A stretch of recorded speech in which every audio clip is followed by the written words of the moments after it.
Sumainyo ang Panginoon. At sumayo rin.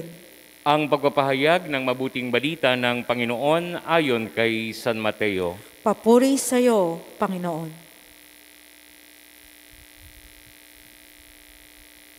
Noong panahong iyon, sinimulang ipaalam na ni Jesus sa kanyang mga alagad na dapat siyang magtungo sa Jerusalem at magbata ng maraming hirap sa kamay ng matatanda ng bayan, ng mga punong saserdote at ng mga eskriba, at kanilang ipapapatay siya.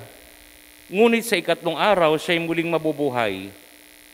Niyaya siya ni Pedro sa isang tabi at pinagsabihan ng ganito, Panginoon, huwag nawang itulot ng Diyos.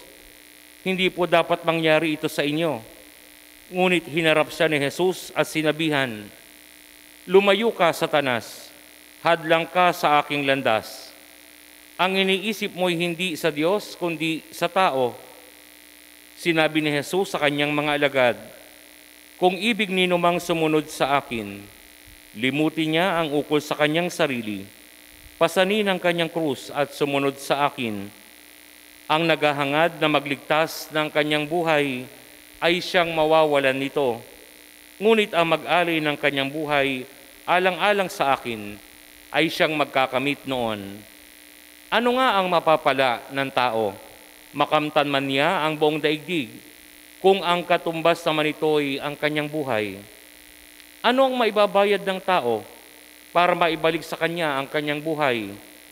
Sapagkat darating ang anak ng tao na taglay ang dakilang kapangyarihan ng kanyang ama at kasama ang kanyang mga anghel.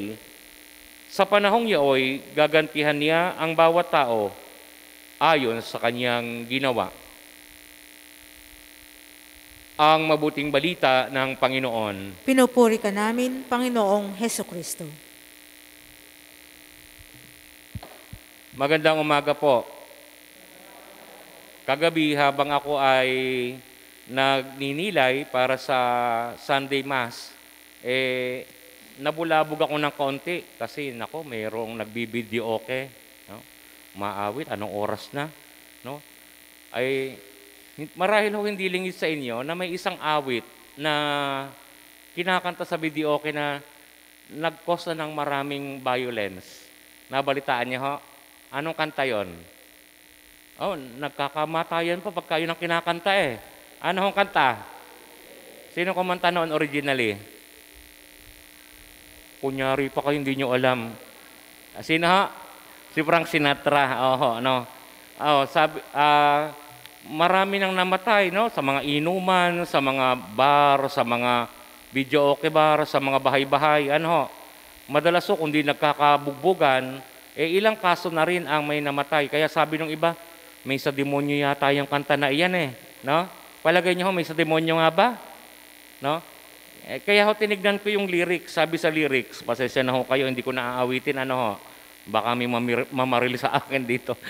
Ang sabi ng isang linya niya, For what a man, what has he got? If not himself, then he has not. To say the things he truly feels, and not the words for one who kneels. The record shows, I took the blows, and did it my way. Yes, it was my way. Palagay ko kaya ko naisip yan, ninyo. Yan ang problema ko minsan, no? Minsan, baka ang iniisip nating our way, my way, ay Satan's way. Ganun ho ba, Father? No? Baka yung sinasabi nating my way, yun pala yung way ni Satan. Maintindihan ho natin yan sa ating ebanghelyo ngayon. No?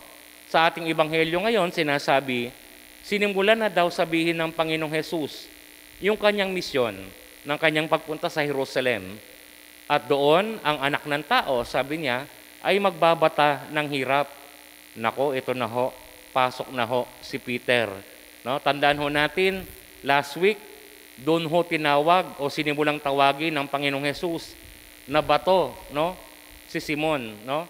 Kaya yung kanyang pangalan napalitan from Simon, naging Pedro. Nang ibig sabihin ay bato. Kung saan, sabi ng Panginoon, itatayo ang simbahan. Nako, ngayong susunod na linggo, no, kasasabi lang ng Panginoong Hesus na ikaw ay Pedro. At sa ibabaw ng batong ito, itatayo ko ang simbahan. Ngayon naman nako, tinawag ni Jesus si Peter na Satanas. Lumayo ka sa akin, Satanas. Hadlang ka sa aking landas.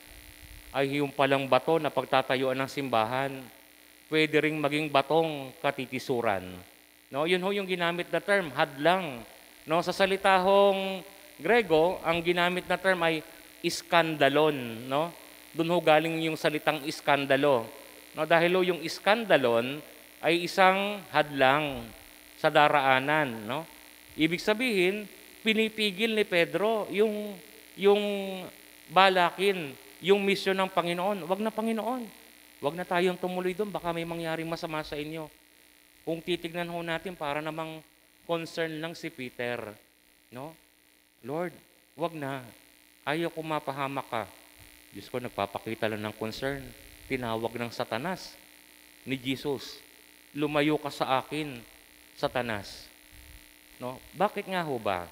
No? Bakit nga ba tinawag na Satanas? At bakit hadlang? Dahil ang misyon ng Panginoon, no, ay ang ialay ang kanyang buhay para sa kaligtasan ng lahat, sa kapatawaran ng kanilang mga kasalanan. So si Peter, ang sinasabi niya, Lord, wag na po. Nako, kaya natawag na Satanas Balikan ho natin yung binabasa natin usually kapag first Sunday of Lent. Ano yon? Yung temptation in the desert. Di ho ba? Parang echo na sinabi ni Peter. Ano sinasabi ng demonyo doon? Ikaw naman yung Diyos gawin mo na. Ipakita mo yung power mo. Magpapakahirap ka pa. Kung ikaw'y makapangyarihan, patunayan mo. Yan, kaya mo namang gawing pinapayang bato. Bakit hindi mo ipakita yung power mo? Napapagutom ka dito. Yan, pwede mo nang maging pag-aari ang lahat. Sige na, gawin mo na. Yan ang tukso ng demonyo, Sige, tumalon ka. Gawin mo yung iyong gustong gawin. Hindi ka naman masasaktan. Nako, yan ang tukso ng demonyo Gawin mo yung gusto mo. Ang problema doon, mga minamahal na kapatid, kadalasan, hindi natin alam na yung gusto pala natin, hindi talaga yon ang dapat natin gawin. Dahil kadalasan yung gusto pala natin, hindi yung gusto natin, kundi yung gusto ng demonyo. Alam mo, sabi ni San Ignacio, sa kalooban daw ng tao, mayroon 3 will. Ano daw? Yung isa, yung gusto natin.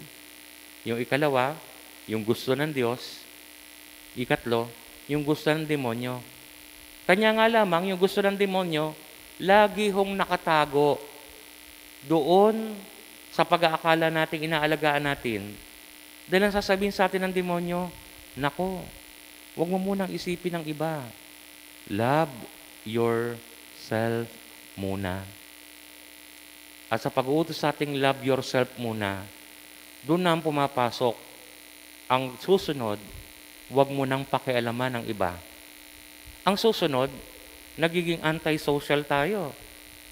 Nawawalan tayo ng kakayahang mahalin ng ibang tao. Bakit? Sabi, ang gusto ko I do it my way. Love myself muna. Hoy, may sinasabi sa iyo si pag nakatalikod ka, anong sasabihin ng demonyo sa iyo? Akala mo, yun ang kalooban mo. Hoy, huwag kang papayag. Ginaganyan-ganyan ka. Baka hindi ka kilala. Awayin mo. Mag-post ka din sa Facebook. Gandahan mo yung mga salita. Laitin mo. Hindi ka naman basta-basta. Nakapag-aral ka. Yun ang lalait sa'yo, walang pinag-aralan. Sige na. Unahin mo yung sarili mo. Nakakagalitan ng nanay. Anong sasabihin ng demonyo? Ba't kakagalitan ka ng nanay mo? Hindi mo naman piniling sila maging magulang mo. Tungkulin lang nilang ibigay yung kailangan mo. Kaya ipilit mo. Magdabog ka. Sumagot ka. Aba, hindi mo naman piniling maging anak ka nila. Karapatan mo yan. Sige na. Hindi ho ba? Ba't magpapakahirap ka pa? Kadali-daling mangopya. Kadali-daling mag-cheat. Kadali-daling mandaya. Para naman sa sarili mo. Unahin mo muna yung sarili mo. Yan ang sinasabi ng demonyo sa atin. Mga minamahal na kapatid, kaya ano ang sabi ng Panginoon kay Pedro? Lumayo ka sa akin. Dahil ang iniisip mo ay hindi sa Diyos, kundi sa tao. Ano ho ba yung gusto ng Diyos? Ano nga ho ba yung God's way? God's way is the way of love. Yun naman tinuro sa atin ng Diyos. Ang tinuro sa atin ng Diyos, matutong magmahal. Bakit? Dahil ang pagmamahal ay nagpapalitaw ng pinakamabuti sa atin. Hindi niyo ho napansin, kapag tayo nagmamahal, di ba sabi nga, oy, siguro in love ka. Eh bakit? Blooming ka ngayon Alam niyo ho kung bakit? Dahil kapag tayo nagmamahal, doon natin nakakamukha lalo yung Diyos. Dahil yun naman ang itinuro sa atin, na tayo nilikhang kawangis ng Diyos. Kaya nga kung minsan, nakapagtatampo, palagay ko nagtatampo ang Diyos sa atin No? Kung minsan napakababa ng ating standard sa ating sarili. Sorry, ikaw Diyos ka, ako tao lang. Di ba ganyan ang katwiran ho natin? Kung ang Diyos, nagpapatawad, ako tao lang ako. Sorry ho kayo. Ang Diyos naging tao Kaya alam niya that we can do better.